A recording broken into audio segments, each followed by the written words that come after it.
Prior to their intervention, the debate among some Gambians was that the Ecowas forces will not intervene to resolve the wrangling political impasse that hit the country for several weeks. As the deadline marking the end of former President Jammeh's mandate inches closer, the political atmosphere was getting more and more exciting. Newly sworn-in President Adama Barrow was still holding stronger at the Senegalese capital Dakar. Will Ecowas come or not if President Jammeh had refused to cede power? Well, that is all now history, as Gambians are now beginning to turn a new page after weeks of apprehension.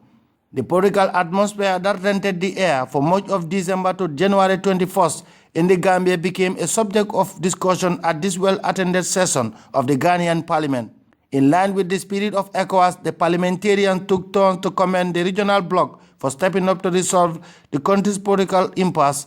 The cooperation of the UN Security Council and indeed the wider international community, as well as the spontaneous jubilation of the Gambians home and abroad, have sent a clear message that political adjustments engineered to subvert the will of the people, unconstitutional alternations in political power, democratic dictatorships, and paternalistic autocracies that characterize governance of yesteryear will no longer be tolerated.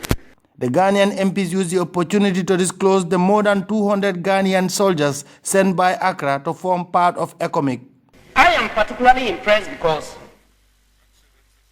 Ecowas quickly realized that if they didn't go into mediation, anything could happen.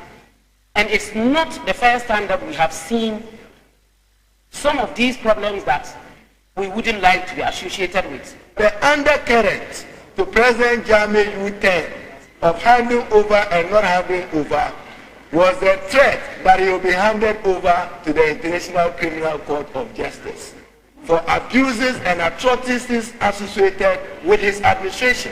That was the undercurrent. And Mr. Speaker, the lesson again, let's be gracious in defeat and magnanimous with victory. When we keep on wrestling for power and wrestling to change the constitutional framework to enable us to stay in power, these are some of the actions that could breed conflict situations. And in conflict situations, Mr. Speaker, it is mostly women and children who suffer a lot. The Ghanaian MPs have decided to give the thumbs up to ECOWAS, the UN and AU and other development partners after the successful efforts by these international bodies to resolve the Gambian political crisis peacefully. Ibrahim Abalde, GRTS News.